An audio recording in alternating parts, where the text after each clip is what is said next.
mu 23 bwe buleeteddwa eggombolola za Ssaabasajja okuva e Buddu mu nteekateeka ya Oluwalo lwaffe ziyambeko mu ntambuza y'emirimu gy'Obwakabaka.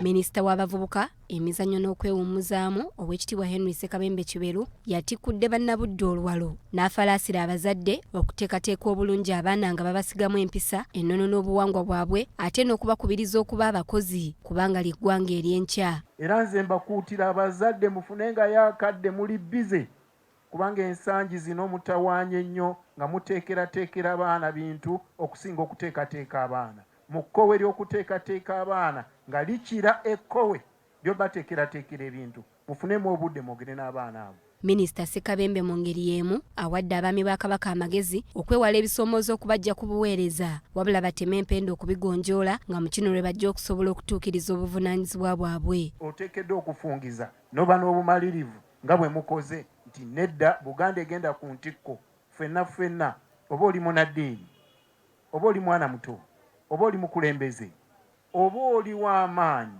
oba oli wa kitiibwa ffenna tukomawo ne tuba nga tulina okulwanira awamu. Ssaabawolereza wa Buganda Oweekitiibwa Christopher Bwanika yeebazizza Bannabuddu olw'okumanya ennono yaabwe ate ne bafaayo okugituukiriza.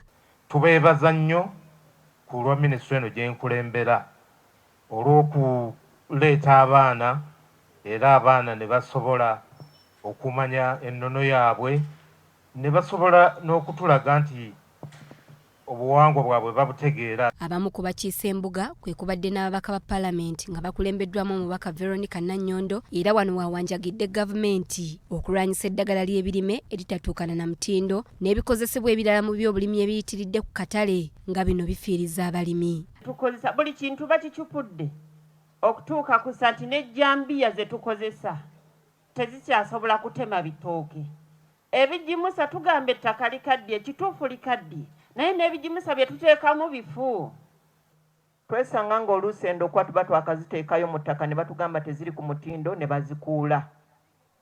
Ne twesanga nga twanise emmwanyi zaffe mu luggya ne bajja ne baziggyayo ne bazikasuka mu nsiko naye ekiro ssebo bazinonayo ne bazitwala ne bazitunda. Abaami ba Kabaka abakulembera eggombolola zino banjudde alipoota z'eggombolola zaabwe omuli ebituukiddwako era ne bawera okusigala nga baweereza Namulondo. Enkolagana eriwo wakati waffe ne gavumenti ey'owakati ssebo era ffe tuli eggombolola 2 Malongo Sub County ne Katovu Town Council. Tuli bumu nabo era tukolagana nabo ssebo. Okuva Katikkiro lyagunjawo mwanyi terimba kati buli nyumba gye tuyitamu erimu diguri.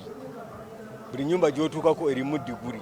Kati emikolo egisinga mu kibinge mu bantu ba Kabaka eba graduation aba agenda kutuyita ng'omwana amaze okusoma.